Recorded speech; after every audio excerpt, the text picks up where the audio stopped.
It's the Opperman Report. And now, here is investigator Ed Opperman.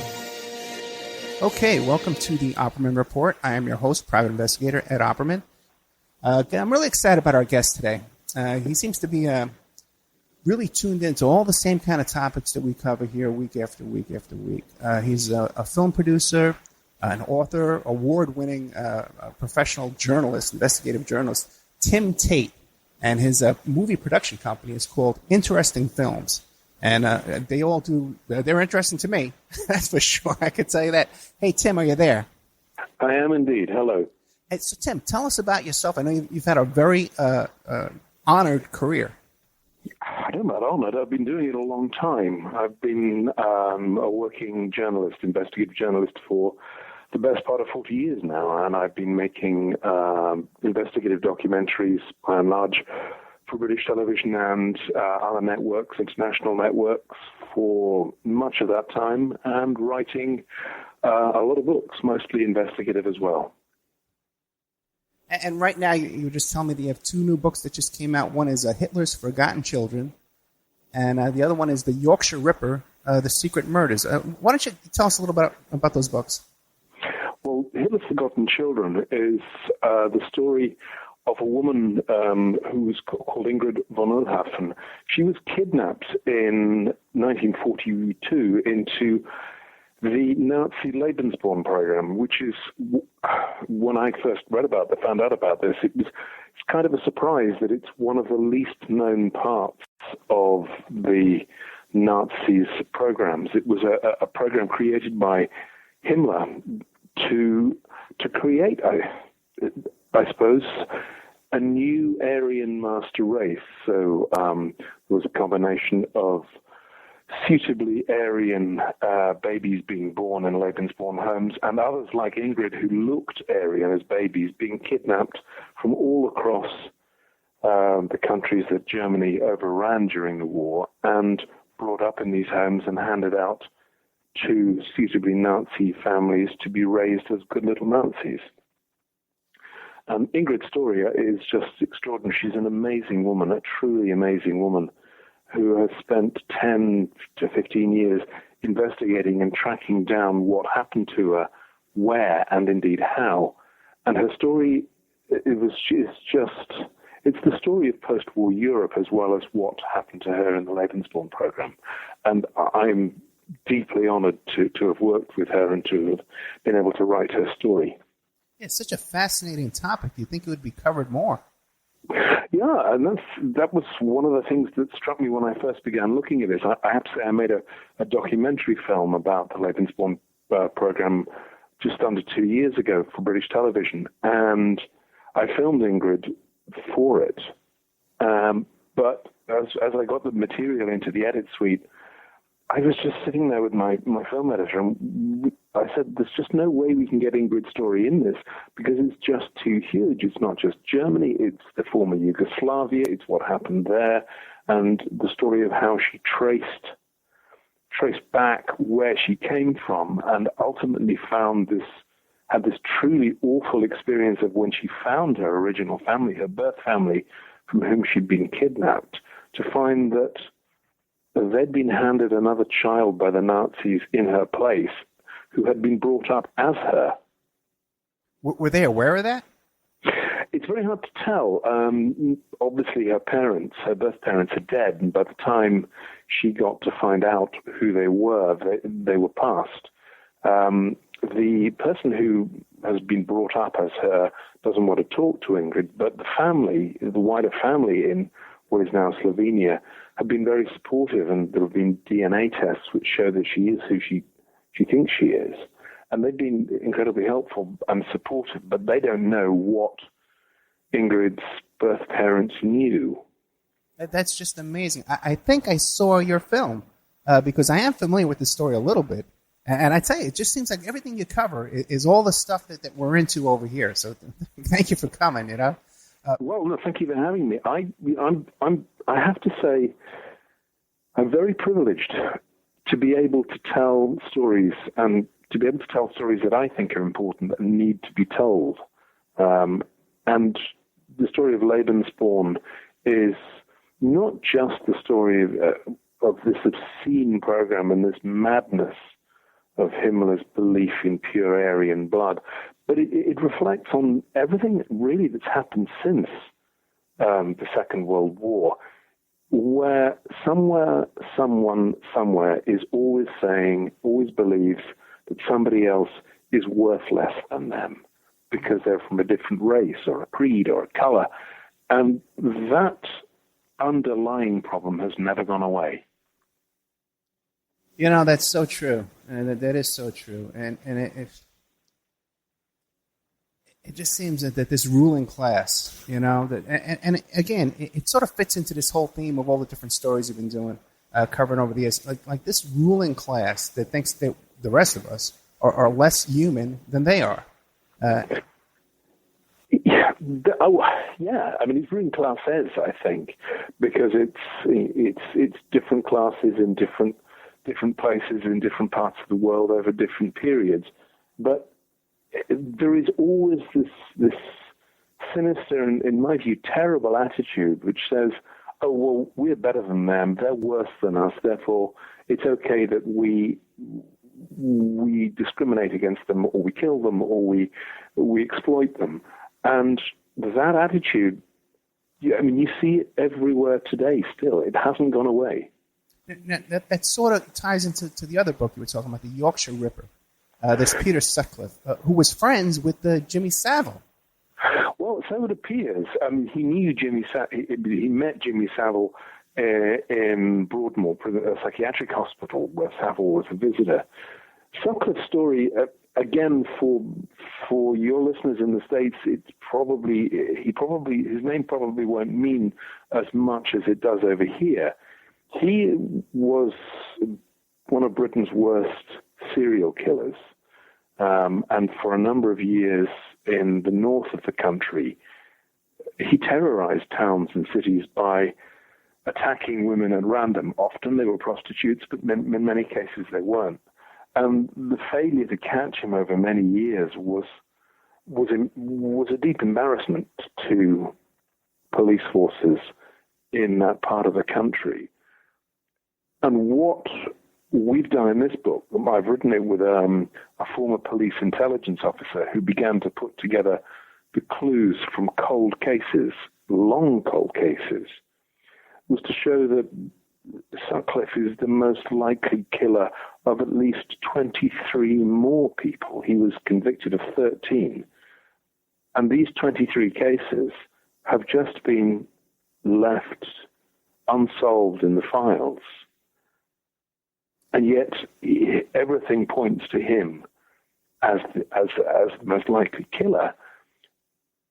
And yet this case has been surrounded by extraordinary levels of secrecy, so that evidence has been suppressed and is being hidden, and is still, to this day, he was convicted in 1981 originally, it is still secret in this country.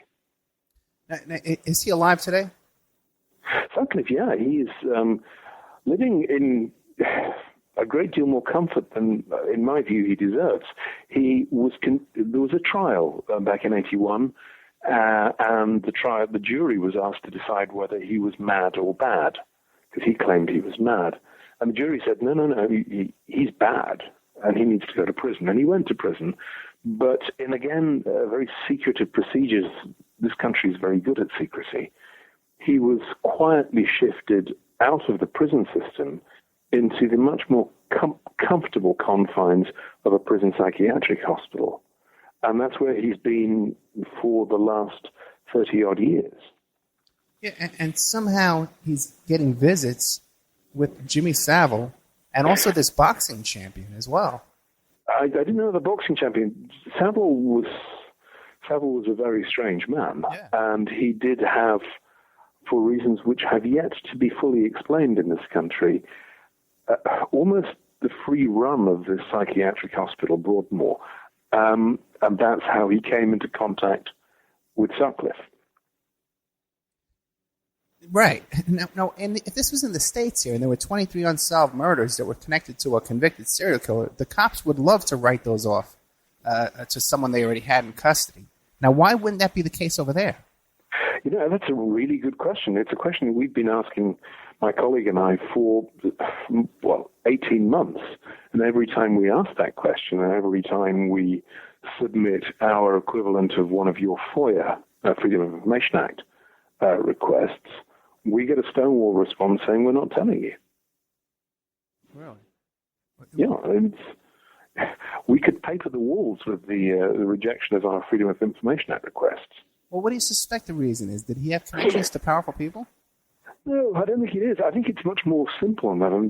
In my view, a lot of these things boil down to the simplest explanation. The investigation, the original investigation of Sutcliffe's crimes was so badly mishandled, partially because the British police or the police force for the region concerned in those times, in the late 70s and early 80s, was, as all police forces in this country were very backward at that point. We didn't have computers. Everything was on a piece of paper. And it was a huge and time-consuming and debilitating investigation. But they did make serious mistakes. What happened thereafter was the prosecution, instead of trying to try Sutcliffe for his crimes, entered into a pretty shabby backdoor plea bargain with him and his lawyers, so that they would allow him to plead guilty, to plead that he was mad, and therefore shouldn't be held accountable. Now, if the prosecution is doing that, that's deeply disturbing.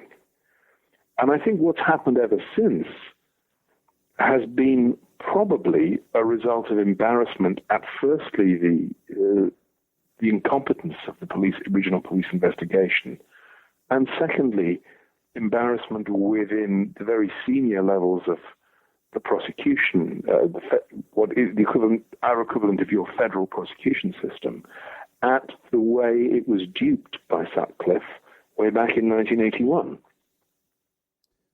Now, was it that he had a really top-notch legal defense team? Could that have been it? No, I mean, the odd thing for me, and I have to say I lived through this period as a young reporter. I just started as a cub reporter, we used to call them in those days, in the middle of his reign of terror. The odd thing is reading the trial transcripts, which have been difficult to get hold of in this country, again, because of the secrecy. But reading those trial transcripts, it wasn't the defense team that was essentially trying to make life easy for him in the trial. It was the prosecution. Really? Yeah, I mean, it was one of the more bizarre episodes in British prosecution history. On top of that, and which I think this may speak to why this is still such a sensitive and secretive topic for much of this country's judicial and law enforcement. 3 of the cases, the unsolved cases that we've investigated, and we say are almost certainly Sutcliffe's handiwork, 3 entirely innocent men went to prison for those killings, and spent 20-something years rotting in cells before courts ruled that they were innocent. Really? Now, yeah, and there's no, those men were paid compensation, and not, frankly, nothing could compensate for losing 20 to 25 years of your life. I think that is also feeding into the reluctance of the establishment, if you want to call it that, in this country, to address this.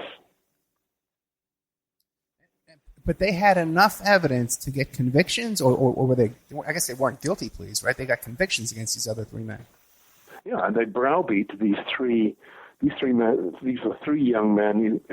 3 entirely different cases in different parts of the country. In each case, the police browbeat these young men who had severe learning difficulties, and they browbeat them over a number of days into signing bogus confessions, which was soon as they could, they repudiated. And the courts eventually found that these young men, or by the time they found they weren't young anymore, these men had not done these crimes at all. Fascinating. So here you got the cops basically railroading these three guys for a crime they didn't commit, while they have the guy in custody right now. They're giving him a cushy ride for crimes that he's convicted of, and yet won't even pin the crimes that he's suspected of on him. Yeah, it is bizarre, isn't it? Oh, that's a pattern. And the transfer of this guy, this man Sutcliffe, to a psychiatric hospital there's never been any public discussion of that. There's never been any due process for that. It's done in the people's name, in our name, and we have to foot the bill for it. It costs 10 times as much to keep him there per year as it does to keep him in a prison. And yet all of this has been done in secret. Yeah, Frank Bruno was the boxing champ. Yeah, well, that much I didn't know, so thank you for that. I've got a new piece of information today. Well, you got to check this out, because there's a picture on Google Images of Frank Bruno being introduced to Sutcliffe, and Jimmy Savile is standing between them with his arms folded, with that arrogant way he has. Sort of like, look what I'm doing here, guys, Yeah, he was a strange, dangerous, and manipulative man, Jimmy Savile. And as I say, how someone like him could have been given such unrestricted access to what is meant to be one of the most secure prison psychiatric facilities in the country is just bizarre and has yet to be answered. Now, is that the only psychiatric institution he had access to? No, I think he had access to other institutions, though none as high security. None. Broadmoor is pretty much the pinnacle of the prison psychiatric service in this country. He had access to hospitals and other places, and he was an arch manipulator. Yeah, I've done a couple of shows on Savile. I just had his great niece on the show who describes how when he visited her home when she was 12 years old, she was placed on his lap, and he molested her in front of the whole family. Yeah. I am aware that a lot of those cases and those are being litigated at the moment. And our legal system over here is a little more strict and severe than yours over there, and I have to be careful that I don't say anything which could affect the progress of that litigation. Oh, okay. But now, in general, with the Savile investigation over there, has it pretty much died out, or is there still an uproar?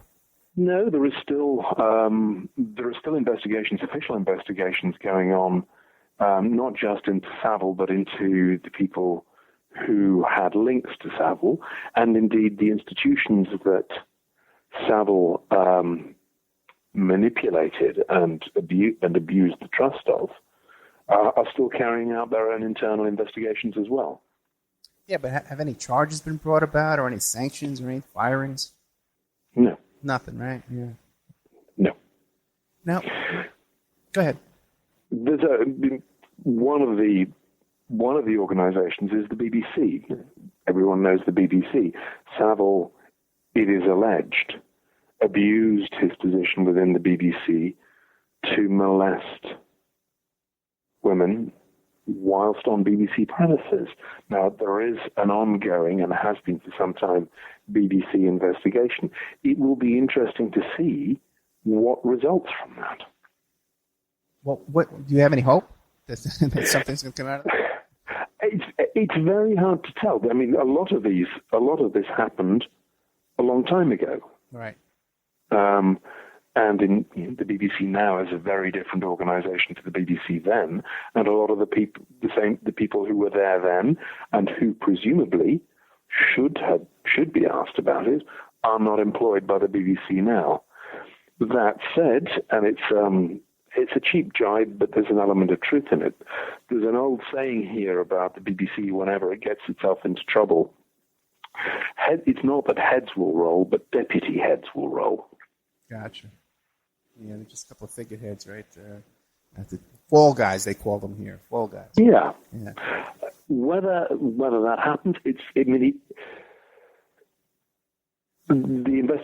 internal investigation inside the BBC goes on. It goes on quietly and privately, and for all I know, they're doing a fantastic job, and I shall be fascinated to see what emerges. Okay, let's sit here with bated breath and wait the outcome of these. Yeah, but possibly don't hold your breath, because it could be quite some time. Yeah. Now, what about? Are you familiar with the Jeffrey Epstein conviction here in the United States and his connection to Prince Andrew? I have seen the newspaper reports, nothing more. Okay. So now, and how are the reports going now? Is it pretty much died down, or is there still news reports about? The last I saw was when one of the main claim was kicked out by a judge. That was what was reported here. Right. That's the last thing you guys received as a report of. There was that Virginia Roberts was not allowed to become a co-plaintiff. Well, that's the last I've seen. Now, yeah. Bear in mind, I haven't been following this. No, pretty much it's been covered up over there since that ruling. But since then, the plaintiffs in this case have won the victory. And all of this information has to come out. All of the plea negotiations and all the sealed information and discovery is all being released right now. In fact, a ton of it was just released about 3 or 4 days ago. Well, as I say, I have no knowledge of the case at all. As a general rule, my view is that releasing information, and the sunshine, as they always say, has a cleansing effect. And whatever the case, by and large, I think the public has a right to hear the information. I absolutely agree with you as far as that goes. Now, in your career, am I correct to assume that one of the threads of your career has been investigating, again, victimization of children and women, and also satanic ritual abuse? Yeah, that's been satanic ritual abuse is always a difficult subject. I mean, I liken it to the third rail of anything to do with child protection, because professionally you touch it and you die. It's such a difficult topic that it's caused me no little difficulty in my career. Can you elaborate? Sure. I wrote a book about ritual abuse and satanic ritual abuse, and I was sued by a policeman who was identified in one of the cases which I examined in some detail in the book. And he objected to, this is a book of 100,000 words, he objected to an inference which he said some readers might draw from 4 paragraphs. Now, I had intended no such inference, and if I'm honest, I don't believe any such inference would reasonably have been drawn, but it's very difficult to defend that, and my publishers at that point, for various reasons, decided they couldn't carry on with the fight, and they settled out of court with him, and we made a public apology to him, and he was paid a large sum of money. That seems to be a pattern with the other side of the ritual abuse topic. Well, I mean, I do want to stress this policeman was not a bad man. Right. This was not, and I did not, certainly never intended to imply any slur on him. I don't think the investigation which he ran was very well done, but that happens. It is just a phenomenally difficult problem. It cropped up again here. There have been a couple of cases ongoing here, which I haven't followed. But it cropped up again in the context of a BBC 2-part radio program presented by quite a well-respected columnist, newspaper columnist, and who proceeded to, across this two-part program, suggest that ritual abuse never happens. It's all a nonsense. It's all invented by gullible social workers or religious enthusiasts. And whilst I share some of his concerns that there has been generally very bad newspaper reporting of it, which tends to inflame things, and that some of the claims that have been made can't really be substantiated, what puzzles me in all of this is when I wrote the book, found a series of successful prosecutions of adult men and women in this country, in the United Kingdom, for the sexual abuse of children in what the courts heard were satanic rituals. And that pretty much seems to me to answer the question, does it exist or not? Yeah, very true. And here in the United States as well, we've had many convictions that haven't been tarred and feathered and kind of poo-pooed off the stage. It is, I think, I work a lot in the States, but I can't speak to the prevailing mood, if you like, about child sexual abuse in the US. But in the UK, the public mood, as reflected in the media, is very ambivalent to reports of child sexual abuse. And we tend to try and shoot the messenger rather than listen to the message or understand the message, let alone investigate the message. And when you amplify that from, forgive the phrase, garden variety child sexual abuse to ritual child sexual abuse, there is virtually no serious, calm, secular examination of this. It polarizes people into one camp who says it's everywhere and everyone's at it, or the other camp who says it doesn't exist and you're all mad. And as ever with these things, the truth is pretty much in between. Very true, because we know that a lot of it is not organized. A lot of it could just be, people with a fascination or a hobby that are just dabbling in this kind of thing. Yeah. I'm guessing you've come across the same routine and really rather dull response from people who don't bother to look at facts, but just react by saying it's all nonsense. They talk about conspiracies and conspiracy theories, and at the risk of sounding pedantic,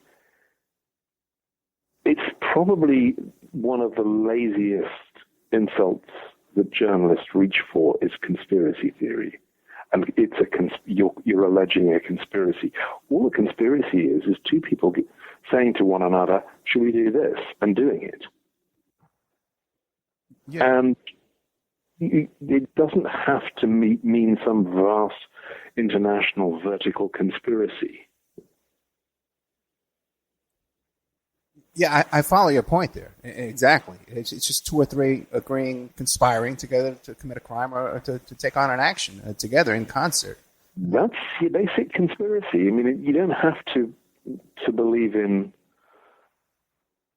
little green men and aliens kidnapping people to say some conspiracies do happen. Frankly, Watergate was a conspiracy, wasn't it? Absolutely. And any more than two people, you're right. Any kind of agreement between the RICO convictions we have here, organized crime cases, are all conspiracy cases. Of course they are. Yeah. And that's why it's, as a journalist, I find it disturbing how lazy some of my colleagues are, and they reach typically for this phrase conspiracy theory without ever stopping to think what it means. And on the other hand, it's very concerning too. People who just like to hype,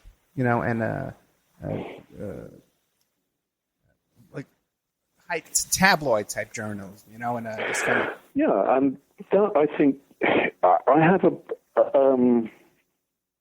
have sort of occasional arguments, public arguments with journalists here who say, when that sort of tabloid accusation comes out, this happened, this person did this in this place, and they're saying this on the basis of one complainant coming to them and saying, this happened to me, this is my story. Now that story could be accurate, it might not be accurate. My argument is, if you're a journalist, a responsible journalist, you don't just publish it, you investigate it before you publish it. Which brings up the film Conspiracy of Silence. Now that was about the Omaha, Nebraska, the Boys Town. Now, you were involved with that, or you weren't? I was. It was my film.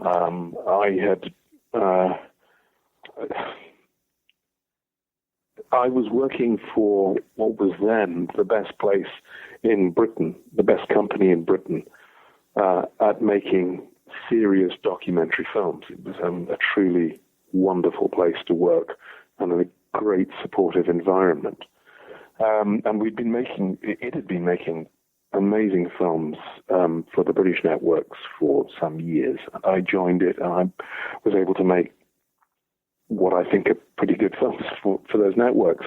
At some point, it did a deal with Discovery, the US cable network, which wanted to buy the brand. It's this particular series that we produced of documentary films.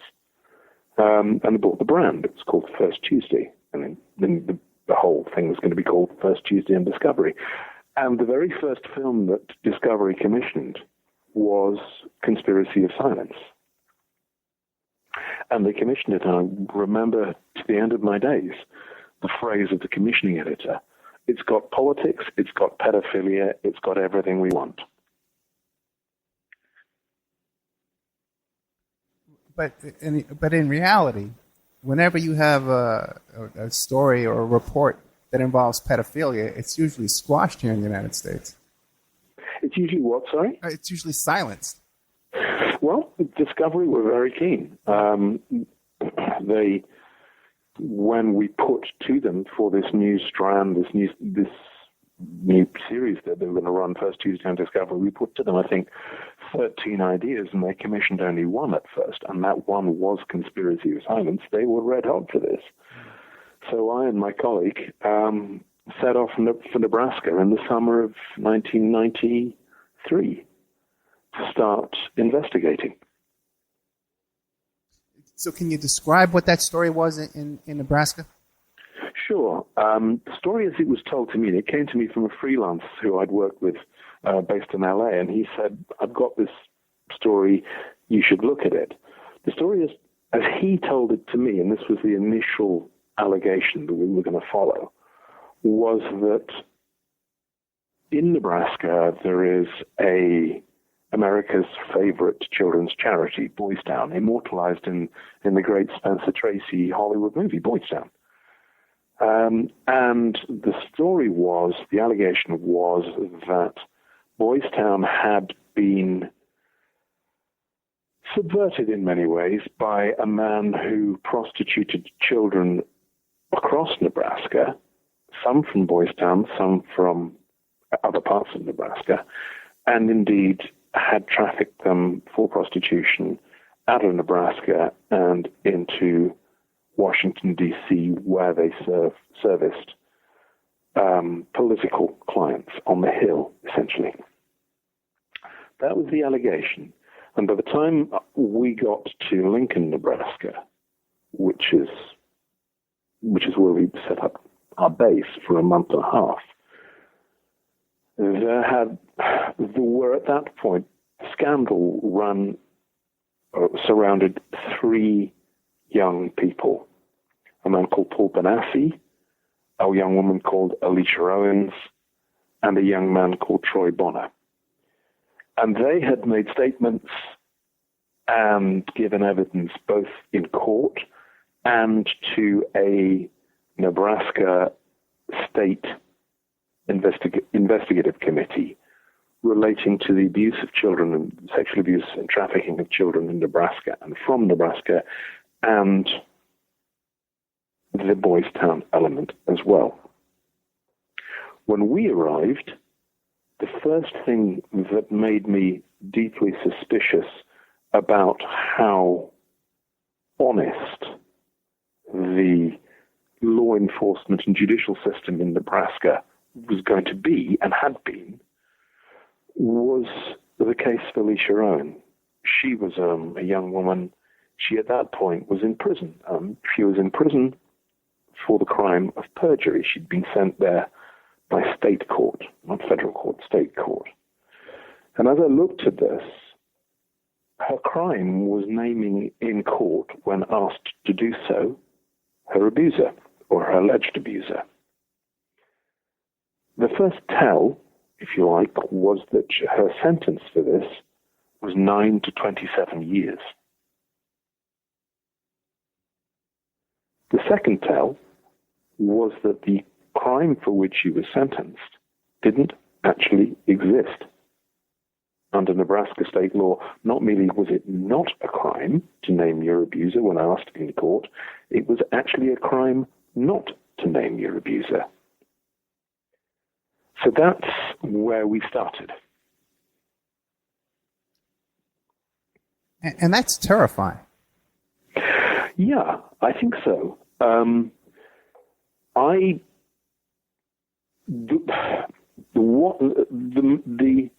The stimulus for all this being aired was a man who I thought then, I still think he was, incredibly brave. He was a lawyer called John DeCamp, and some of your listeners may know he's written his own account of this, and you should read his account as well as see what we did. And John represented Paul Benassi, and he was sort of representing Alicia Owen at that point. But there were two key things I needed to do straight away when we got to Nebraska. I needed to speak to Troy Bonner, was one of them, because Troy Bonner was a young man, one of the three who had corroborated the stories of Alicia Owen and Paul Benassi, and indeed described his own abuse. So Troy Bonner was on my to-find list. The other thing I needed to do was to get hold of all the paperwork. Now, I say this with some mild trepidation. I got access to all the state legislators' internal paperwork, all the transcripts, all the tapes, and indeed some the tapes and transcripts of grand jury hearings. Now, I know I'm not supposed to have seen those, but I got hold of them. What they showed, other than very clear and convincing testimony about child sexual abuse in Nebraska, about children being abused at parties, trafficked and traded, not just within Nebraska, but also outside the state. What they showed was that these three young people, Alicia Owens, Paul Benassi, and Troy Bonner, were only the latest of the complainants, if you like. And there was a small number of complainants, of young people who had given evidence to the state investigator, recorded evidence. About 4 years earlier, and they'd been at Boys Town, they described the plundering of Boys Town for children. So I figured that my first thought, I had to find these kids. They'd be young people. And I spent much of the ensuing 6 weeks trying to track them down. It sounds overly dramatic, but they had disappeared from the face of the earth. I knew who they were. I knew where they'd lived. I knew who their relatives were. There was no sign of these young people, not a trace. I hired licensed PIs to try and track them down somewhere in the States. Not a trace. in the end, I found one of them, a young woman whose testimony had been very disturbing. She described what had happened to her, she described where it had taken place, and she also described and gave evidence about parties involving the sexual abuse of children in Washington, D.C. And I finally, and purely by chance, found her late one evening in a pretty poor neighborhood in Nebraska. And she didn't know I was coming. I knocked on the door. And I persuaded her to let me in and just speak with her. She had a couple of kids at that point. And she was very nervous, very, very nervous, and said, "Look, I'll talk to you, but come back tomorrow." And that wasn't an unreasonable thing, a request to make. She had young kids to deal with. I agreed and went back the next day, and she'd gone. The house had been cleared. Wow. I never found them. But those stories, those originals, they were the first allegations. And the Troy Bonner's story and Alicia Owen's story and Paul Bonassi's story, which matched them, and they had never met. These young people had never met each other across a 4-year period, were very, very similar and named the same people. So I figured I had to find Troy Bonner. And I did. I found Troy, and Troy at that point, it's absolutely fair to say, he had a very, very severe drug dependency. He was a very sick young man. He was very open about his dependency on heroin and crack. And he was a difficult young man. And he was difficult partly because of the drug dependency, but also because he was terrified. And the story ran that he had given corroborating testimony which backed up what Paul Bonassi, or some of what Paul Bonassi and Alicia Owens had said. He had then been persuaded to withdraw and recant that testimony and to say that it had all been a gigantic hoax and he'd made it up. The three of them had made it up. And that's where the situation lay when I arrived in Nebraska. And for me, it was a pretty simple question. Well, which is it? Which is true? Was his original testimony true, or was the recantation true? And when I tracked him down, he was really, really scared. And over a lengthy period, I got to know him very well. And I got to know his family. And beneath the dependency and beneath this difficult young man was a genuinely nice human being, a good human being, who had, partly through his own fault, partly not, got into some pretty nasty circumstances.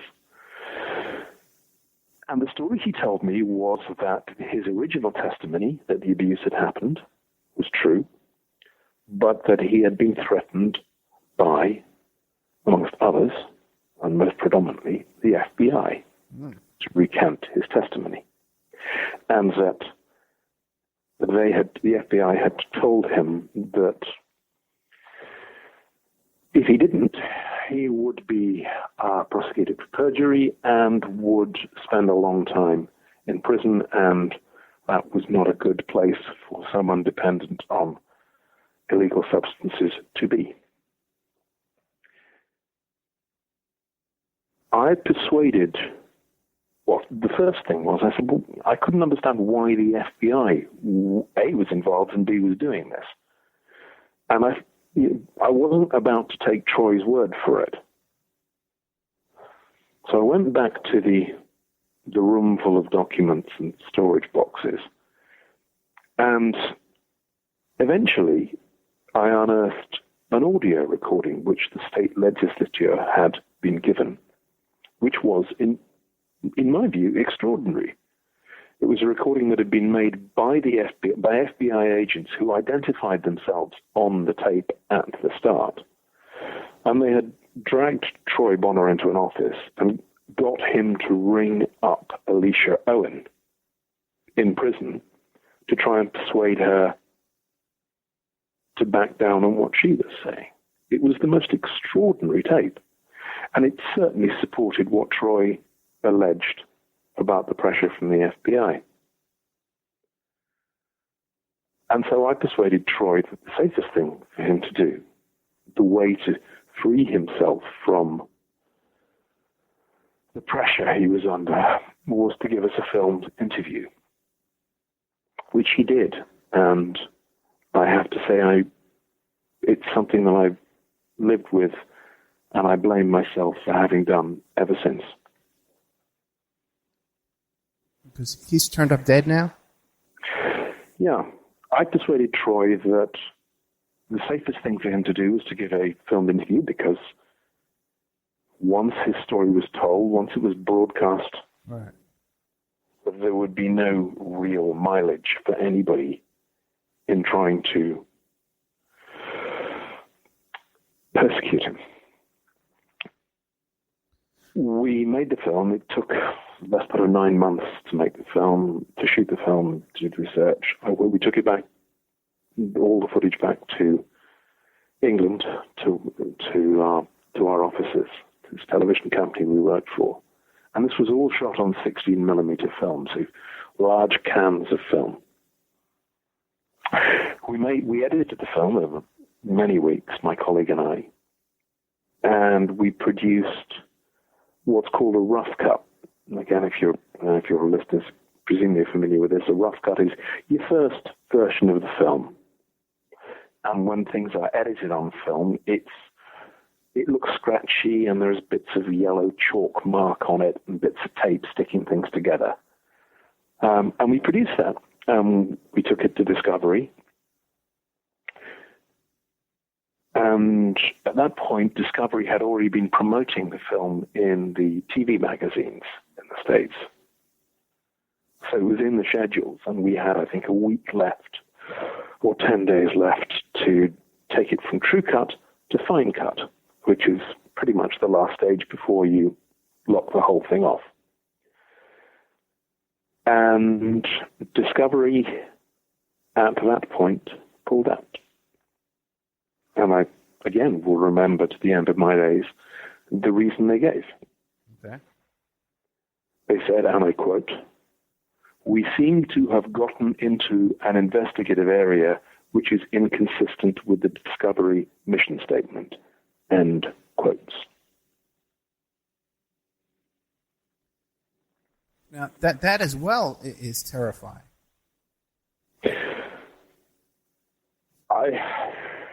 I've heard a lot of theories as to why Discovery would do this.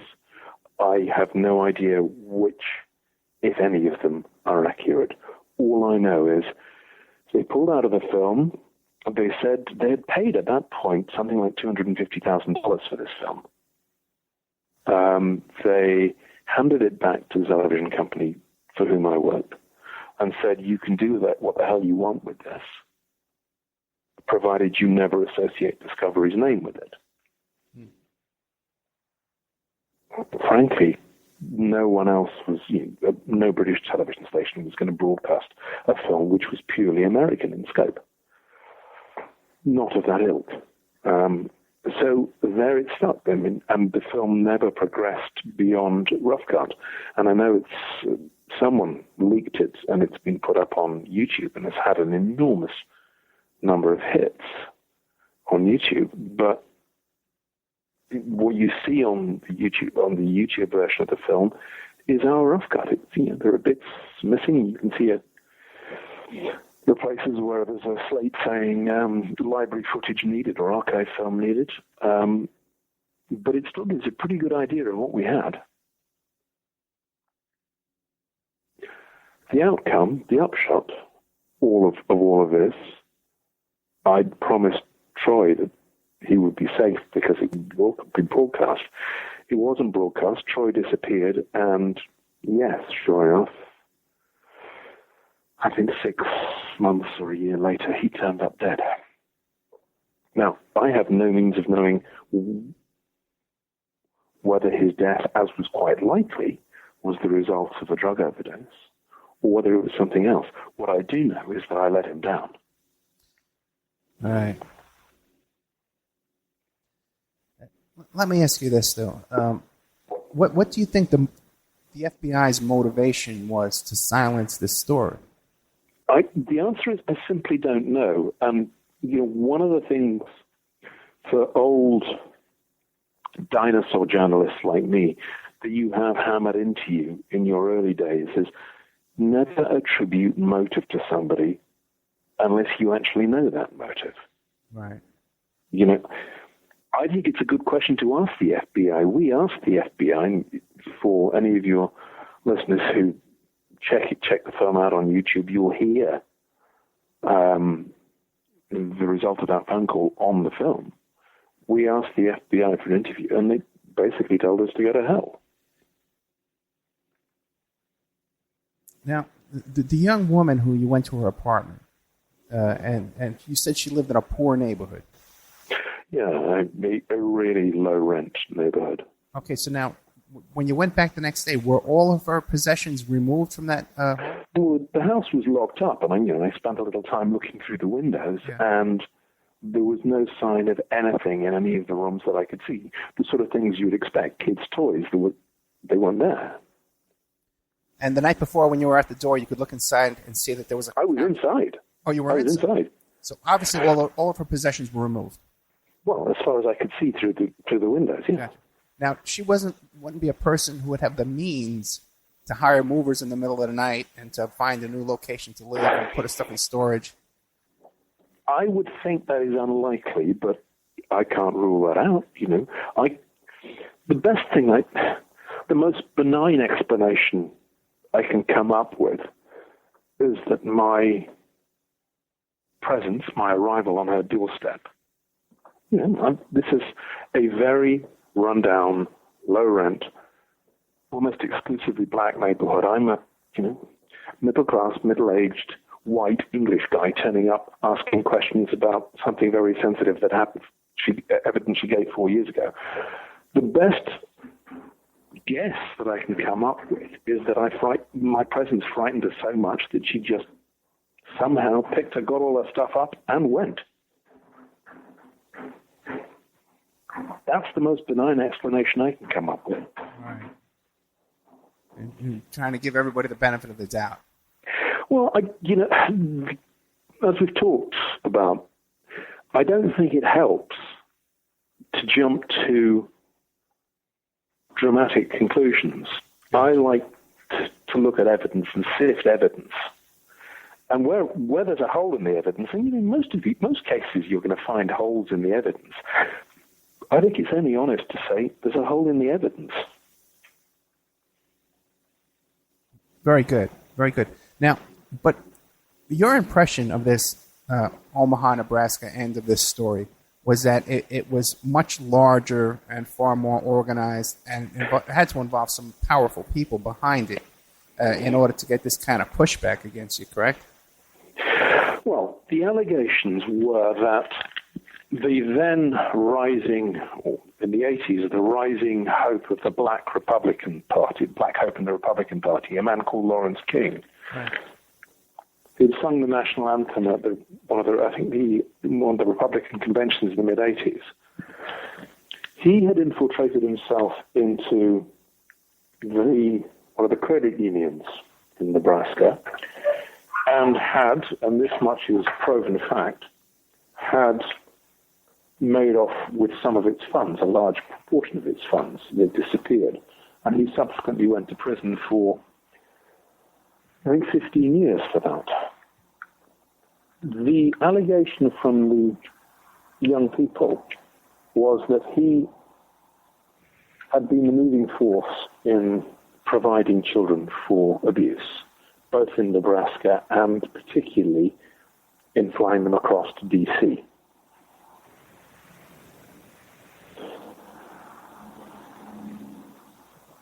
Right. Let me ask you, did you personally receive any kind of threats or kind of intimidation over this case?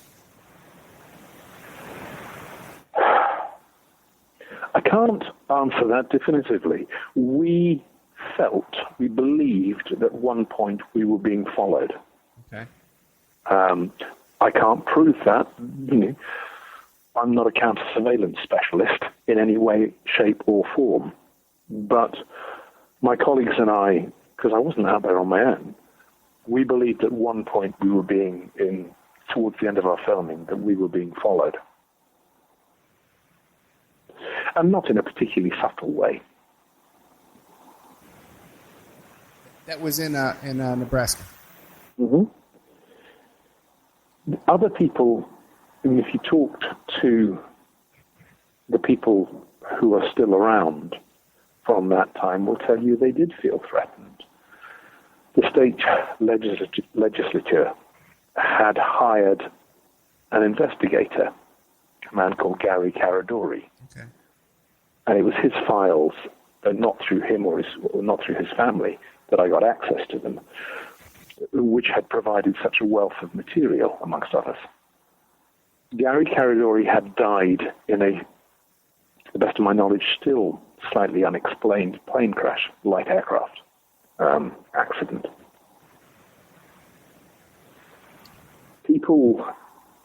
Officials in the state took that as a message. Now, I have no idea.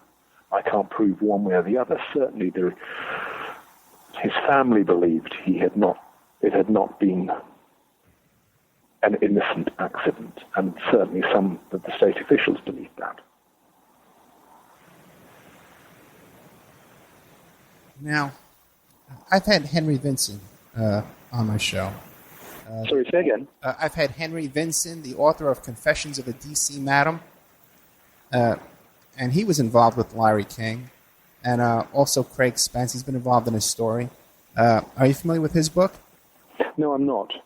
Okay. I have to say that the whole once Discovery pulled out, right, the company that I worked for said, "You're going to have to work on something else because it had to pay the rent." So I haven't looked really at the Nebraska story for 20-something years. I have had contact with people who say they are Troy Bonner's family, who have been very nice in emails to me saying I shouldn't blame myself, but it's not going to change things. I will always blame myself for that. But I haven't looked at it since then. Well, Henry Vinson was connected with Larry King and also Craig Spence. Craig Spence and the Callboy Network certainly was something we came across and dealt with, yes. Right. Well, Craig Spence allegedly had Secret Service agents as his bodyguard. Again, it's impossible for me to say anything useful about that. Okay. All I know is that at the time when we were dealing with it, all credit card records which had been seized relating to one of the particular callboy networks in D.C. with which King was allegedly involved, all of those records had been sealed. And could those be the credit card records that Henry Vinson talks about that were going through his funeral home? I have no idea. Okay. I'm sorry not to be more help on that. All I know is that we wanted to get access to them, and we weren't the only ones. There were other journalists trying to get access to them, but a court had sealed them, and they were never going to be unsealed. Interesting. Interesting that would be sealed when you had access to so much of this other information. In fairness, courts do seal records. Sure. It does happen. It's happened in other cases I've worked on. It doesn't help find the truth, I don't think. In this case, it certainly didn't help find the truth. And it didn't help the young people in question. Now, looking back, though, a lot of people nowadays, when they talk about the Franklin case and Boys Town and Larry King and all these characters, did you have any chance to run across Ted Gunderson in that investigation? I've run across Ted Gunderson in another investigation. Okay. I'm trying to cast my mind back whether I came across him in connection with Franklin, and honestly, I cannot remember. But now John DeCamp, he's former Central Intelligence Agency. DeCamp was former special. I'm not sure he was CIA. John was very open about being part of Operation Phoenix, the Phoenix program in Vietnam in the early '60s, and was close to the then director of the CIA. And in fact, he's on our film. John was, and I think this was one of the things I found remarkable about John. John was a Republican, a lifelong Republican, and all of this involved the Republican Party. So he was, in that sense, he was dirtying his own political nest. And he had been a state senator, and he had been a very high-flying and well-paid lobbyist after that. And by championing the cases of Alicia Owen and Troy Bonner, who briefly represented, and Paul Bonassi, it basically ruined him. And he wasn't the only one. Yeah, he's very hard to get a hold of right now. But now, it says here that he was an aide to former CIA director William Colby. But now you're saying that he was part of Operation Phoenix in Vietnam? John was very open with me about, and I think he's been open elsewhere, about being part of the Phoenix program. Really? Okay, I'm not familiar with that, that he ever talked about that. I just interviewed Doug Valentine, who wrote the book about the Phoenix program. And he didn't mention DeCamp, but I guess it didn't come up. I'll have to talk with him about that. Well, I mean, John was not, this wasn't an unguarded moment. We talked about it long and hard. And we talked about it again when I made a film, utterly unrelated film, about Vietnam and about the end of the war and what happened to orphans at the end of the war in Saigon. And John certainly was not shy about his involvement in Phoenix, and I think to the best of my memory, he had mixed feelings about it. Okay. Well, I would hope so. Now, so people who look back now at this Boys Town scandal and come to the conclusion that perhaps John DeCamp was a gatekeeper and was taking control, he was handling this investigation as sort of a cover-up. You would not endorse that kind of a theory? It's one of those, this is where people veer off into their own suppositions. Okay. I never saw anything which led me to believe that John wasn't 100% sincere. Now, if there is evidence which points to the contrary, then I just didn't see it then, and I haven't, as I say, I haven't followed this case since. I haven't seen it since. Okay. Now, very interesting. Now, you said that you ran into Ted Gunderson in another story. What was that? That was the ritual abuse. With a Keno. It wasn't a Keno. It was the McMartin preschool case. John was involved. Ted was involved in some aspect of part of the investigation into that, and that's where I ran across him. I know that I ran across him in dealing with that. Okay, well, can you describe you did a story about the McMartin case? The McMartin case featured in the book that I wrote, the one which was sued. The same one? Okay. And because the book examined evidence not just from the UK, but from other parts of the world.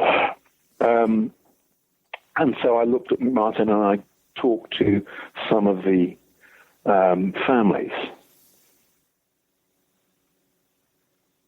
Okay, and now, did you ever come to a conclusion on that? A lot of people try to dismiss it and poo-poo it, what was your conclusion?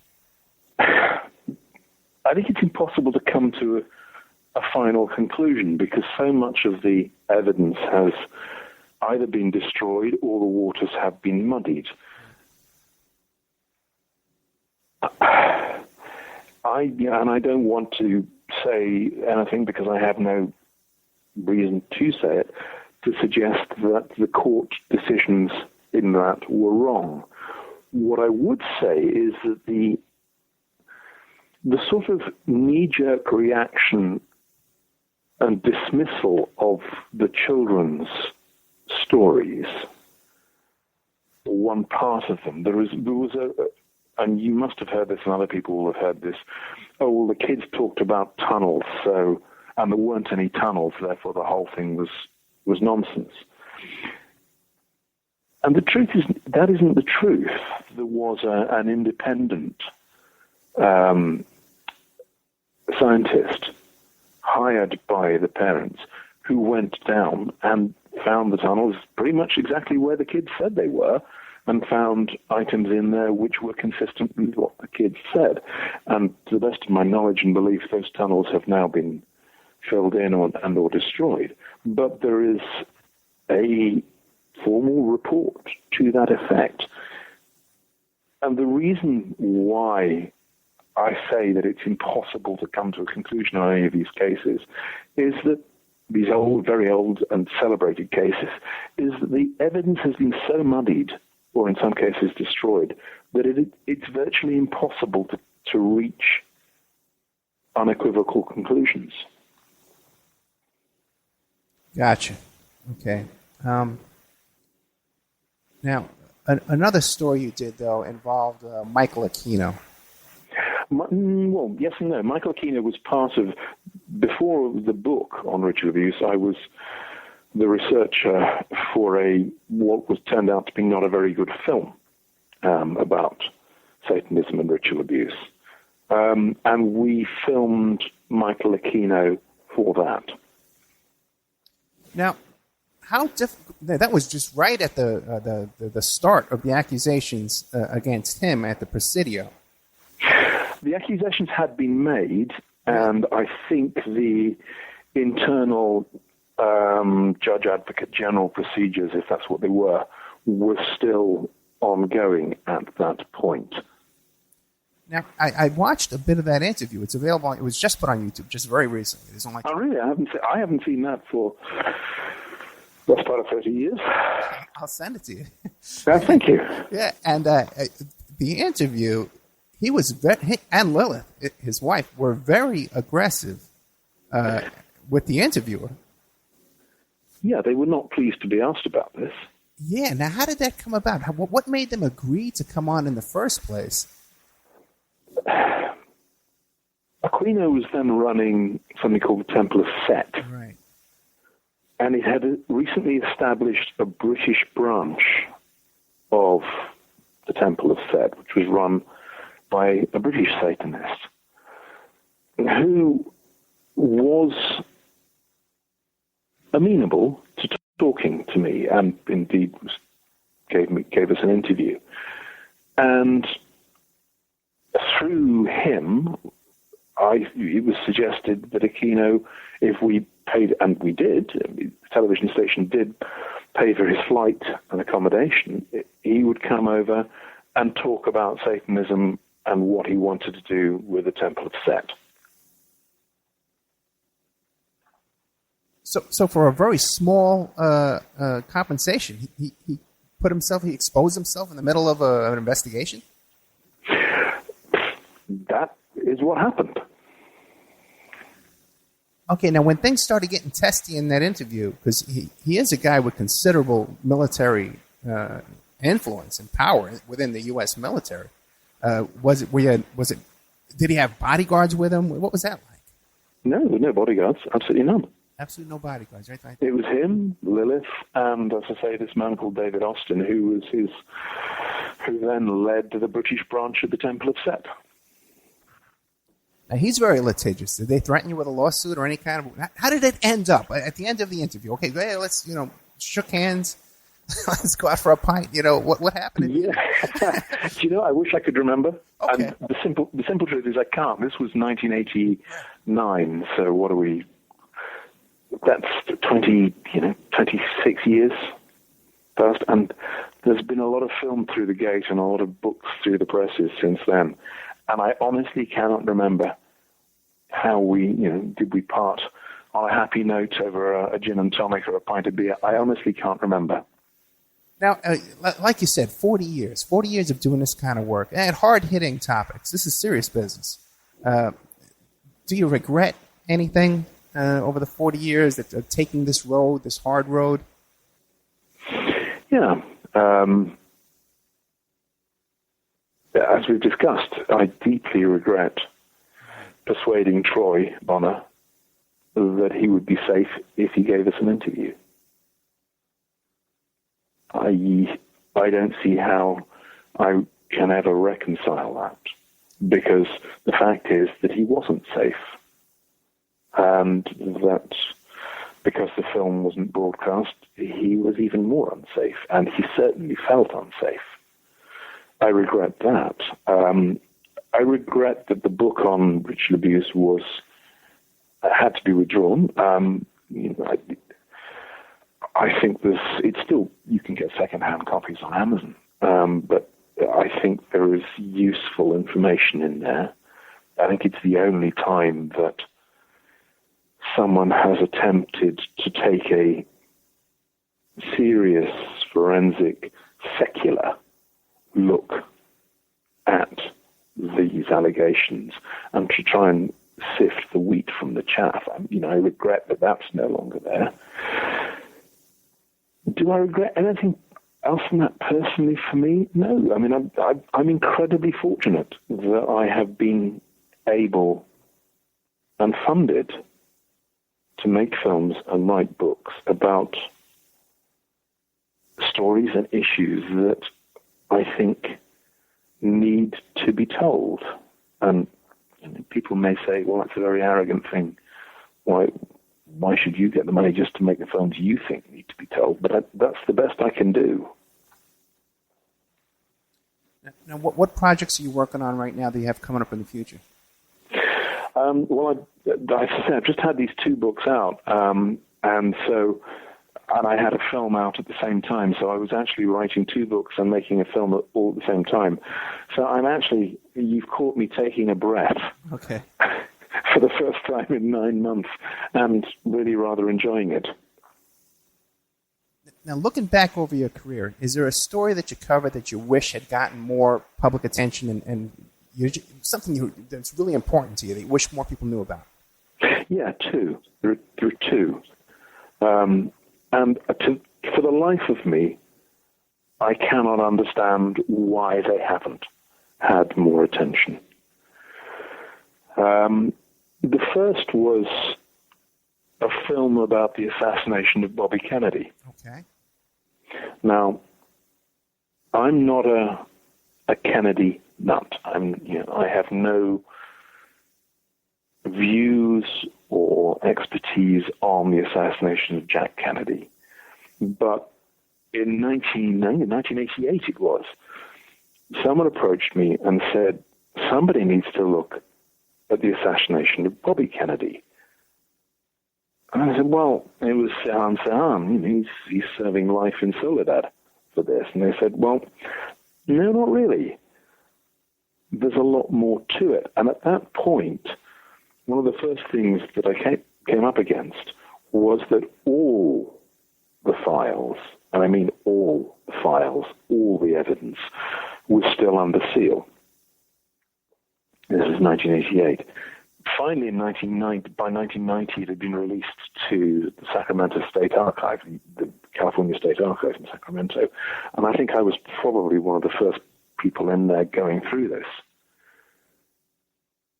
And it was one of those moments where I just sat back and I thought, why on earth is no one else concerned about this?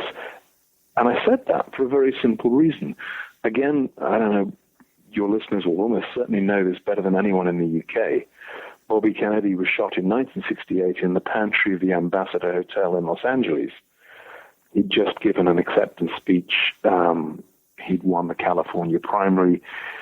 That was pretty much going to put him on track to be the Democratic presidential candidate in 1968, and he would, I think it's commonly accepted, have wiped the floor with Nixon. He was shot in the pantry. Sirhan was in the pantry and had a gun and was jumped on and apprehended, but Bobby died pretty much on the floor there. And that's kind of the Wikipedia version of events. What the documents, all the investigative documents which I found showed was that Sirhan physically could not have shot Bobby Kennedy. And the reason is that every single witness, and there were 17 of them, placed Sirhan in the pantry in front of Bobby Kennedy, and the closest his arm with a gun in it ever got to Kennedy was 3 feet.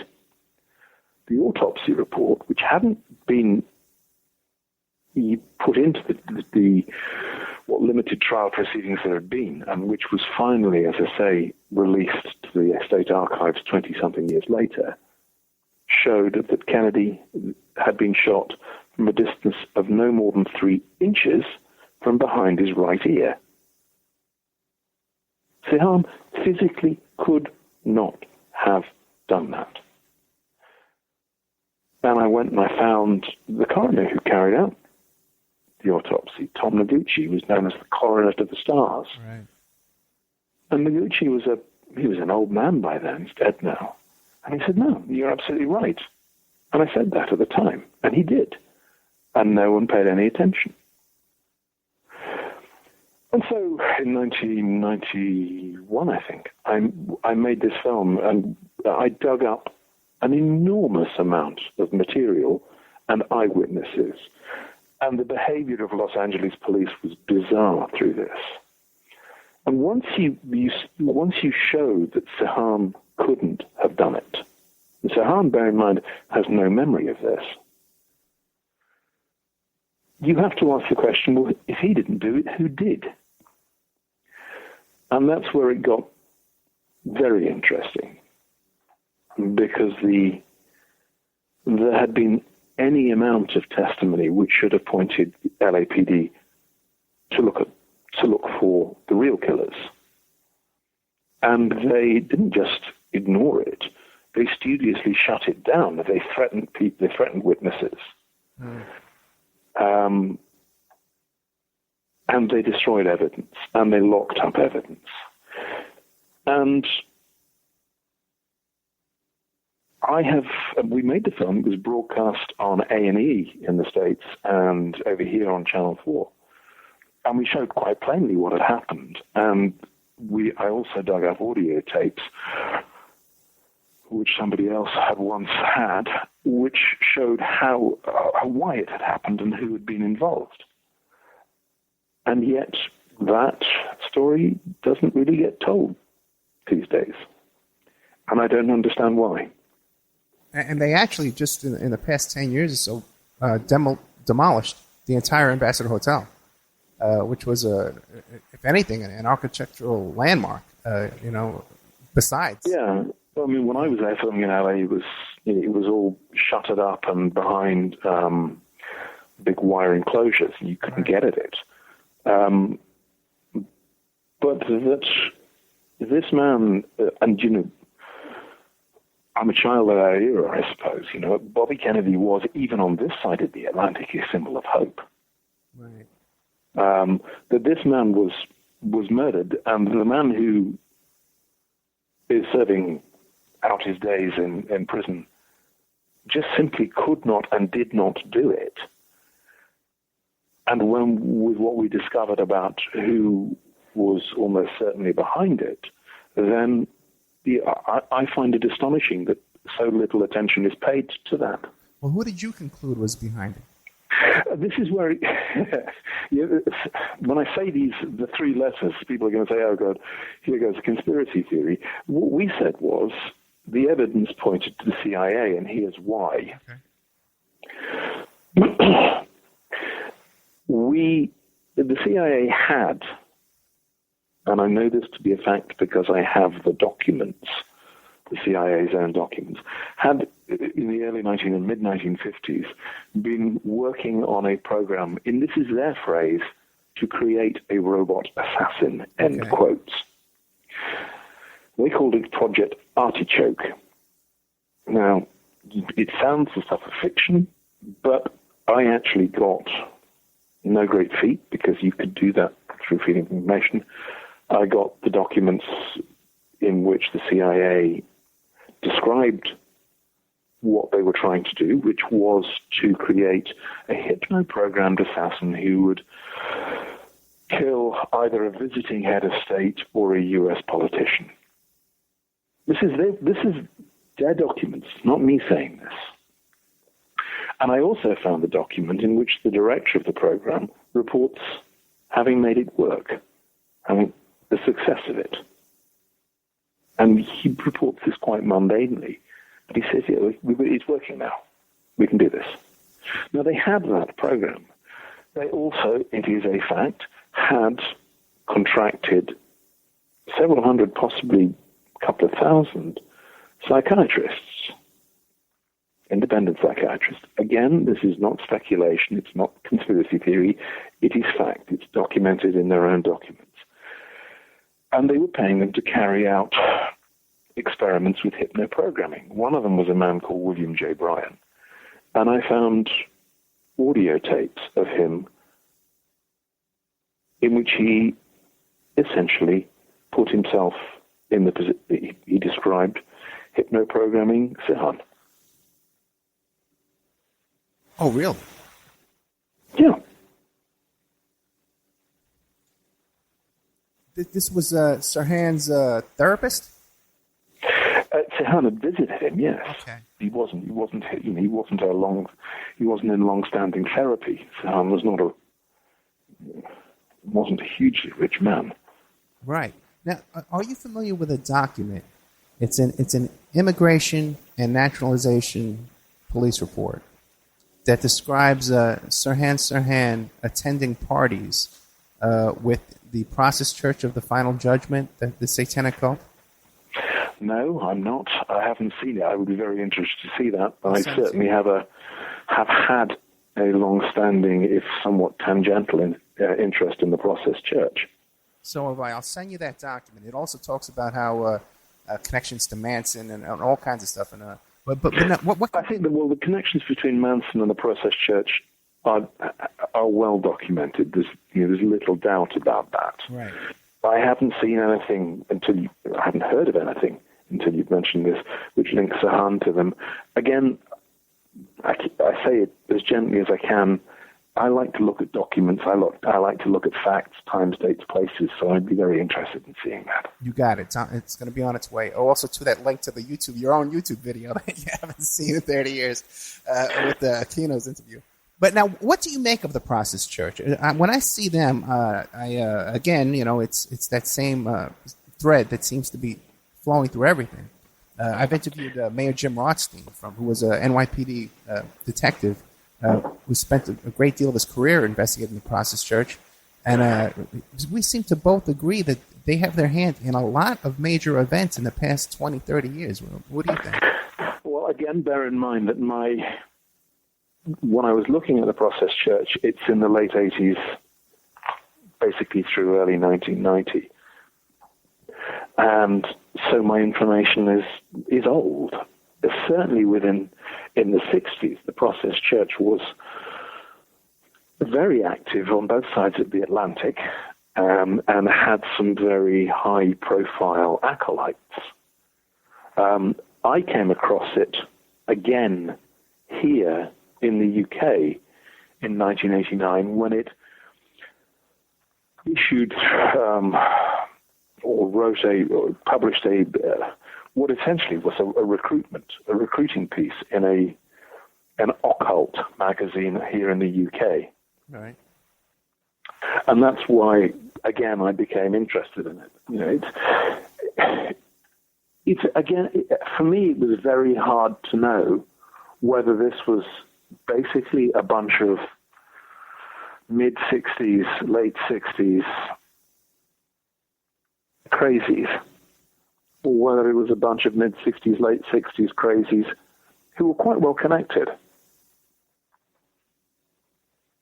Did you ever come to a conclusion? No. Again, I keep coming back to the same thing. For me to come to a conclusion, I need to see and find documentary evidence, and I couldn't and didn't, is the answer. And I definitely appreciate that, and I respect that very much. Have you ever read Maury Terry's book? Yeah, I have. Okay, now what do you make of all of that? Again, I haven't read it for 30 years, or nearly 30 years. I found it interesting. For me, if you're serious as a federal law enforcement organization, and someone comes up with evidence like this, as Maury Terry did, you should be looking at this and you should be saying, with an open mind, is this true? Is this factual? Or is this a little bit tangential? Is there evidence to support this? I don't know whether the FBI ever did that. I certainly think they should have done. Well, his work did result in the conviction of the murderers of Roy Raden and those Larry Flint bodyguards who killed Roy Raden, who was a member of the process and involved in all that stuff as well. So they have taken a look at a lot of his work. I'm involved in a discussion group with Maury Terry on a daily basis, and the man who runs the group is a retired FBI agent. So it seems like they know about it. What they're doing about it, I don't know, but it seems like they know at least. And it might interest you to know, too, that this group, the Process Church, the original members, are still together in Utah running a group, an animal rescue foundation that has reportedly a $40 million budget. That's a nice large slice of money, isn't it? Yeah, it would kind of point to that they do have friends in high places. And well, they certainly would appear to have friends with long pockets. Right, yeah. Oh, my goodness. Well, it definitely seems like we're definitely interested in the same topics, that's for sure. You asked me if there was another film or another story which I'd done, which I was slightly puzzled had not made more of an impact. And there is. And I think when you originally contacted me, you mentioned this. I made a film about Alfred Kinsey. Right. And again, for me, I'm 60 years old. Kinsey, I'm a child I grew up in the 60s. Kinsey was someone to be revered because he broke the repressive sex laws, to put it crudely. But when someone, again in the late 90s, brought me this story, I just could not believe what they were telling me. And so I went away and checked it out. And the story they told me, and it is absolutely factually correct, is that Kinsey conspired and contracted with a small group of pedophiles to abuse children and to present reports from these pedophiles of the abuse of children as the first, and I use his phrases, scientific data proving that children were sexual beings from birth and that they could, with the right adult stimulation, enjoy sex with adults almost from birth. Now, I found that an extraordinary thing, and I went and I checked, and there it is. It's chapter 5 of the very first and most famous Kinsey book, Sexuality in the Human Male. And there, in black and white, are tables describing the manipulation, I think is his word, of children by an adult to orgasm. These children are from 4 months old, in some cases over a 24-hour period. Now, what that what those tables are describing and what Kinsey's describing is the sexual assault on hundreds of children, and that's bad enough. What I found even more disturbing is that this, quotes, scientific conclusion, end quotes, that children are sexual from birth and can enjoy sexual relationships with adults, that conclusion only stems from those paedophiles' reports. Now, would you necessarily believe a paedophile's description of whether a child was enjoying being abused? I don't think you would, and it's certainly not scientific. But it's formed the basis of public policy throughout much of the Western world ever since. If you talk to people in the sexology business or the sex education business, they will say to you, oh yeah, children are sexual from birth. They can enjoy sexual relationships with adults. Well, how do you know? Well, Kinsey says so. Right. Well, no, Kinsey didn't say so. A group of very dangerous paedophiles said to Kinsey, this is what we've done, and guess what? The kids really enjoyed it. And that is the basis of public policy for the last 70 years. I think that's terrifying. I think you're talking about Dr. Judith Reisman. Brought you that information? Well, Judith did the first work on this, and I've known Judith for 30 years, and she and I disagree on just about every topic you could possibly imagine. Judith comes from the Christian right, even though her origins are Jewish communist. And I'm an old-fashioned, unrepentant, unreconstructed socialist. Yeah, me too, yeah. I will never change. I am a socialist, and I will go to my grave a socialist. And Judith and I disagree on just about everything, except this. What the work she did exposing Kinsey and exposing what he had done with those pedophiles and what those pedophiles had done on his behalf, I think is first-class work. And she should be applauded for that. Now, I will argue with her until 7 times from Sunday about just about everything else, but not about that. Plus, she's an adorable woman. You know, I love Judith. I had her on the show. And again, myself, too. I'm a socialist myself as well. You know, an old lefty from Manhattan, Lower East Side, with the yippies and protests and all kind of stuff like that. But I love Judith Reisman, and I had her on the show. The spunk of that woman. As I say, I disagree with just about everything she says on just about everything else, and she thinks I'm an absolute loon because she disagrees with just about everything I say. But on this single topic, on Kinsey, she's absolutely right. And when we made the film, I made this film, and it caused quite a stir over here. And then a year or so later, Hollywood releases a biopic of Kinsey, which is this great fawning biopic with Liam Neeson. Right. No mention of any of this. And the same goes for the Masters of Sex, which I think was HBO, was it not? I'm not familiar with the Masters of Sex, but I'm definitely familiar with the Kinsey movie. We discussed that as well. And just there's so many facets of Kinsey's life. This thing about how he circumcised himself in his own bathtub. And worse besides. Yeah.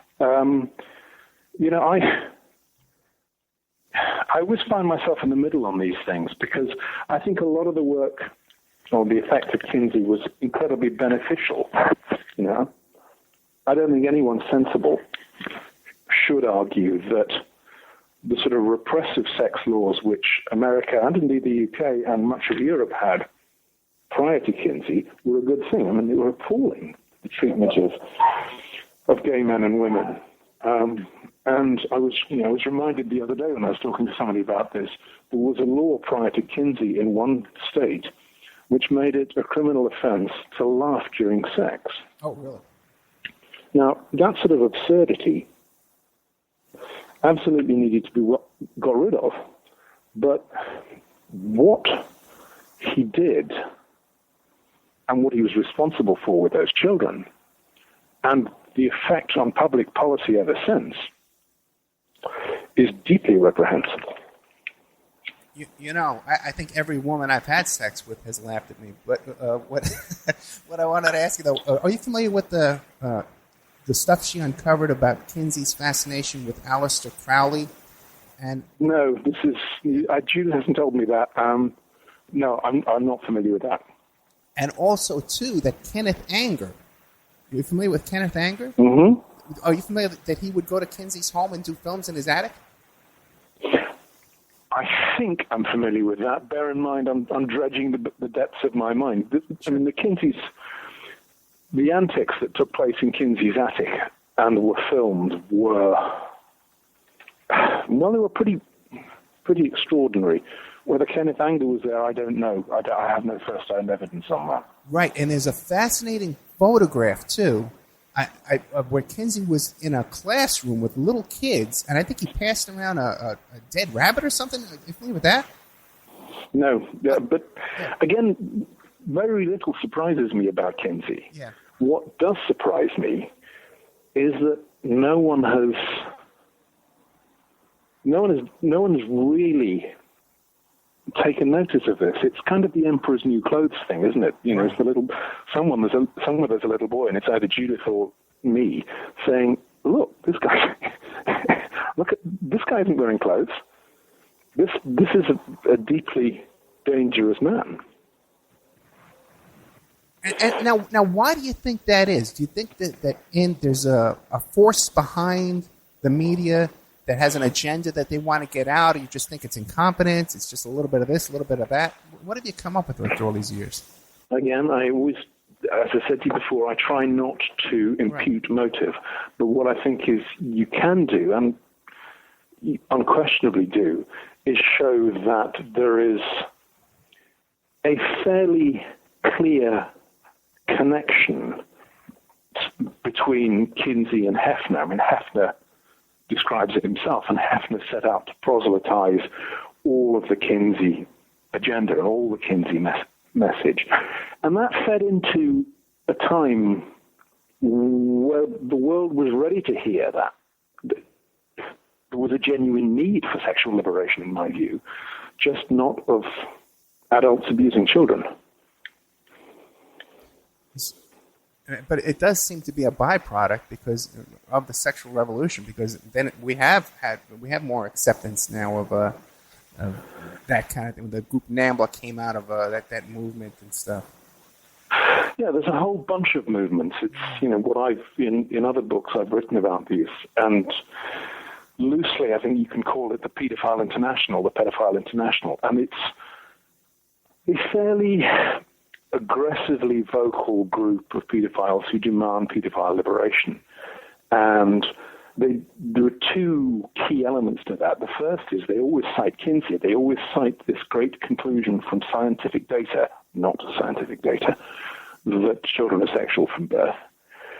And they hitched themselves onto sort of classic entryist tactics, the legitimate sexual revolution. Right. And so they portrayed themselves as being as much victimized as gay men were victimized. And people fell for that. People fell for that in the 70s and 80s. And to some extent, they still do. But now, Tim, we can't ignore this because here you have like your whole life. You got the Franklin story with the Boys Town, and it reaches the politics in Washington, D.C. with powerful politicians involved in an interest in sex with children. Then you have Aquino, his allegations against him. Here's a guy at the highest level of the military. And you have all this, and then you have this social almost programming, an agenda to say, well, this is all okay. Let's cover up for Kinsey's behavior. We legitimize Kinsey. Now, we can't look at all this. I know you don't want to come to conclusions, but we can't look at all this and just say, well, this is all by accident. No, but one of the things that I've learned, if I've learned anything, is that you should never look for a single reason for anything. Okay. generally in my experience, when you try and find a reason, what you actually are looking at is a fairly tangled mat of threads that have come together and coalesced. Can threads coalesce? I mix metaphors, but that's what I think you get what I'm getting at. Yes.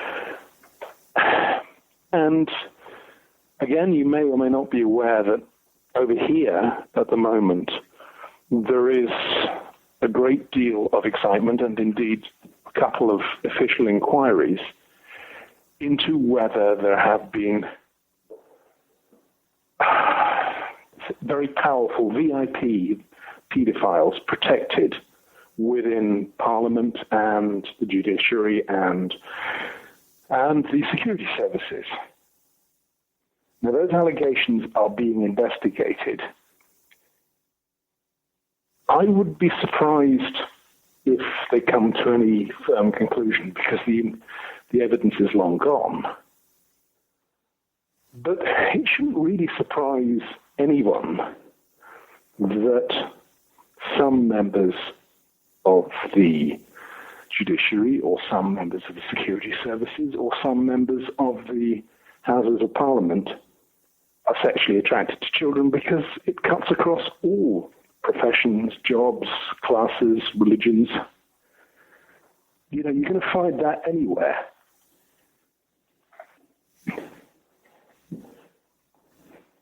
And you don't think there's a higher percentage of those in power that have this bizarre interest?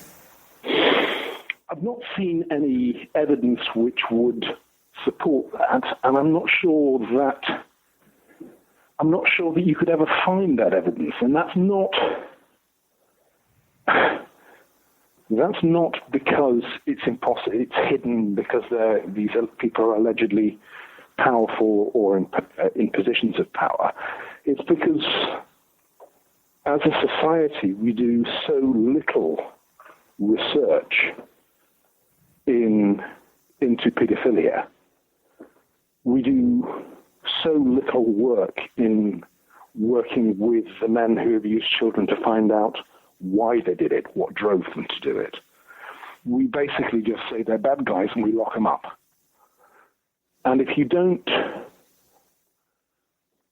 talk to them and you don't listen and study and try and understand, that doesn't mean you have to approve, but you do need to understand, then I don't think you can ever find out enough to come to a conclusion about the prevalence of it within any social group or strata.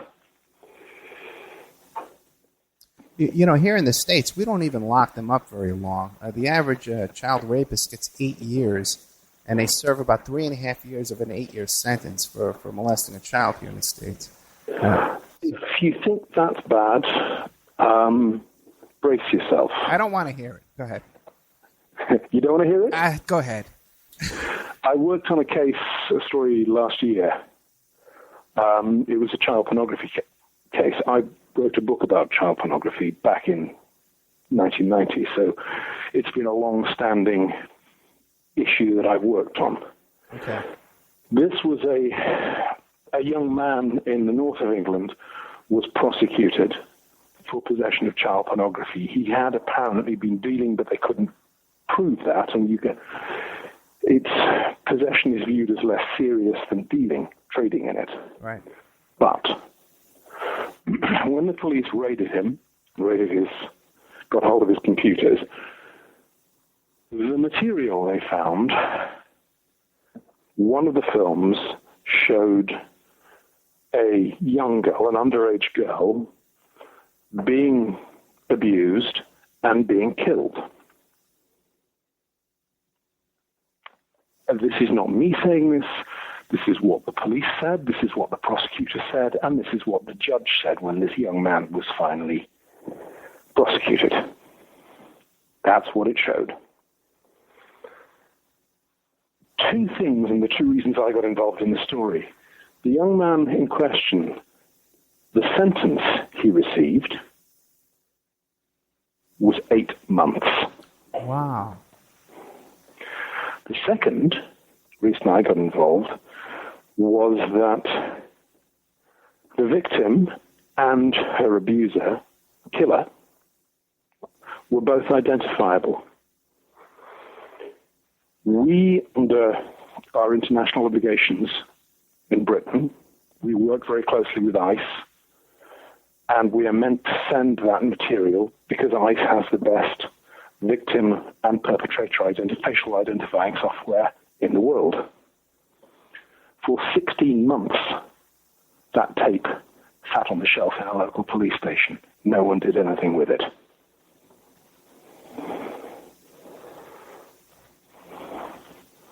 Well, and so what has come about the case now? Nothing. The guy is out. He served 4 months. After I published this story, the police said, oh, yes, we will send it on. Now, I'm hoping that it has arrived with ICE, and I'm hoping that ICE are doing something with it, because whatever else, even though the victim appears to be dead, the perpetrator almost certainly isn't. And if he's doing that, he's not going to stop doing that. And someone needs to arrest him. Again, just horrific, and another terrifying story. Yeah, welcome to my life.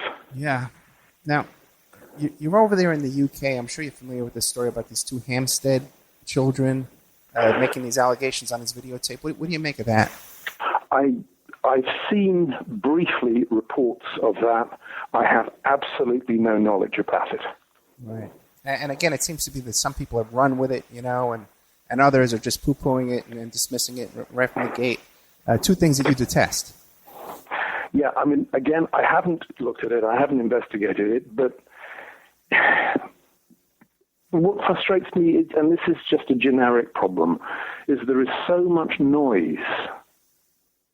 There are two sides shouting at each other in all of these cases.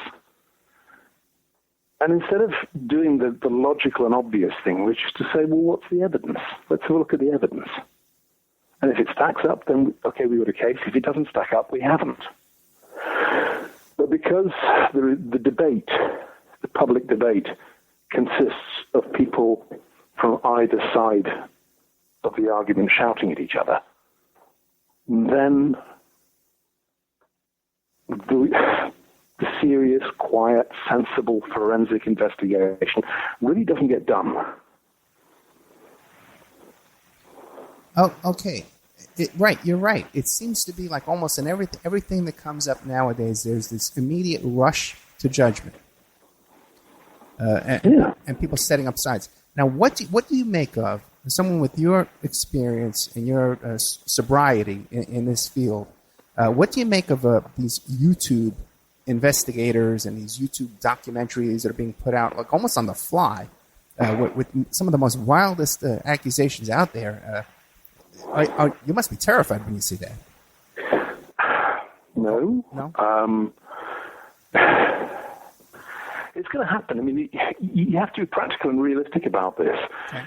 This is an internet-connected world that people are going to do this. It's pretty cheap for people to go and make brief films or video clips. And in this globalized world, there's no way you're going to stop that. But then, we've pretty much always had that sort of thing going on. It's just that it's been amplified now. For my money, that's not the real problem. I think it's a distraction. Okay. The real problem is that the police, the law enforcement here, is grossly underfunded and undertasked in dealing with child sexual abuse. Grossly. I mean, it is spectacularly underfunded and undertasked.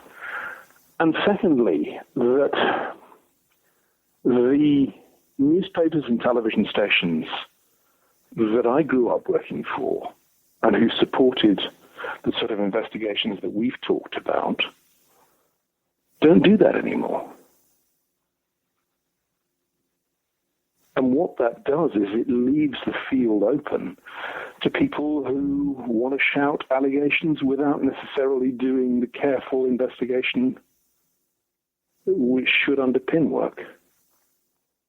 I think, if you want to pin blame on my trade, journalism, because newspapers and television have stopped doing what we used to do. We have stopped doing investigations because they're expensive and because we don't have to. We, as a trade, I still do them, but, that's because I'm a dinosaur. Now, when you do these now, you're funding it on your own? Yeah, I will fund what I can, and at some point I will try and persuade either a network or a publisher to support the work. And sometimes they do, and most often they don't. Right. And you think one of the reasons why that the major networks no longer fund this type of serious investigation is because now they're owned by 6 corporations and it's just so much controlled and centralized? No, in the UK it's different. The broadcast media over here used to be incredibly heavily regulated.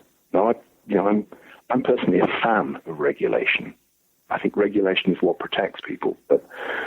And it used to be that networks, to continue to be issued or allowed to have licenses to broadcast, had to promise to do a certain amount of serious work, be that in investigations or in arts films or religious programming or sport or anything. They had to say, we will promise to broadcast X number of hours of serious work. And successive governments over here have removed all of those requirements from the licenses. And so it is much easier and much cheaper for the networks to broadcast America's Next Top Model or cheap stuff which rates highly and the advertisers like it, but doesn't fulfill what I think of as what I believe to be our constitutional, in the UK, duty. We are the fourth estate. We are there to act as the watchdog on the other 3. That's the executive, the legislature, and the judiciary. We used to have that, and once television stations stopped doing it, commercial television stations, the BBC stopped doing it because they didn't have to, and they were fighting for ratings. And newspapers were also fighting for ratings, although they weren't regulated, by removing the competition for serious kudos, which is the only thing you ever got for serious work on television. The newspapers said, why the hell should we bother? So no one does it. And the result is not just that the population becomes, frankly, so much less well-informed that they become stupid and docile, but that serious abuses of power do not get challenged. Do you think there's any hope for us then? No. No, I don't. We're having a debate in the UK, and except the UK is a very different beast to the US. We're having a debate here at the moment about the future of the BBC. Pretty much the BBC is the last hope in broadcasting terms for serious work. It gets a lot of things wrong, it does a lot of things badly, but it still occasionally does good work. In my field, if you like. The pressure is on to emasculate it, to reduce it to something along the lines of PBS, which, I think PBS is great, but it ain't the BBC. That's what's happening at the moment. And no one, although lots of actors and theatrical directors are standing up and saying, hands off the BBC, leave it, it's a great idea, it's a great institution. No one's saying to government, you need to be challenged. You need awkward, difficult, investigative journalists to challenge you. And that's what the BBC and indeed other commercial stations should be doing, in my view, and it's what we used to do. You know, the example, on occasions I get asked to talk to students, journalism students. It's rare that they now ask me to do that, but the example I give is, again, a British example. We had 2 huge miscarriages of justice cases over here in the 70s and 80s. One was, again, some of your listeners may be familiar with this, the Birmingham 6 and the Guildford 4. And these were 6 and 4 Irish men who were wrongly convicted of carrying out terrorist explosions. And they rotted in jail because the evidence which had put them there was rigged and wrong. And the only reason those 10 men ever saw the light of day again was because my colleagues in two of the stations up here spent 2 or 3 years each investigating, doing the careful, forensic, quiet, investigative work, which showed that these men were innocent, and eventually they were released. No one is doing that now.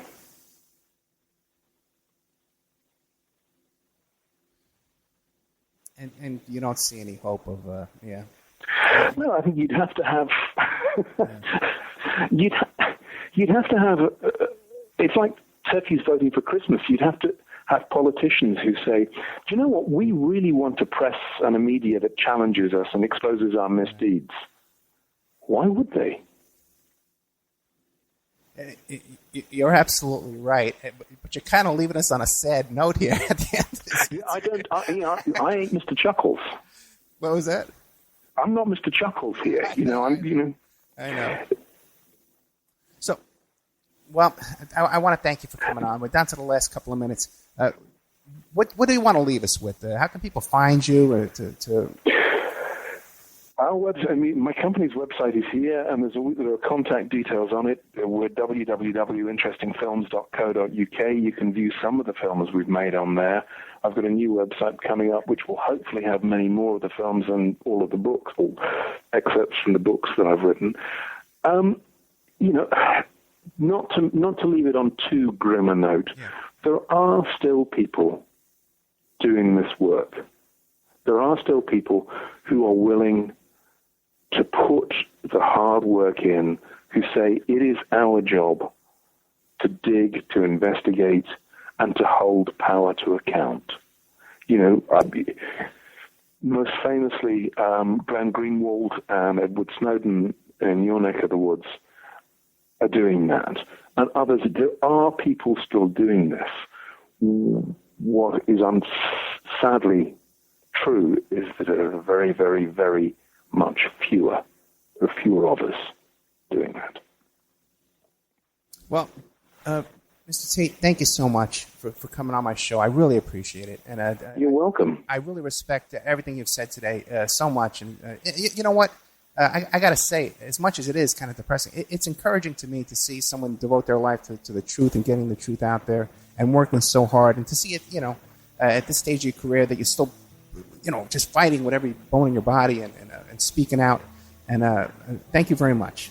You're very welcome, and good luck with everything you do. Thank you, sir. And I'll send you that link to I'm going to send you a copy of the scanned copy of that police report I was telling you about, and a link to your own interview that you did 30 years ago. Thanks very much. Thank you very much, sir. Take care. Bye-bye.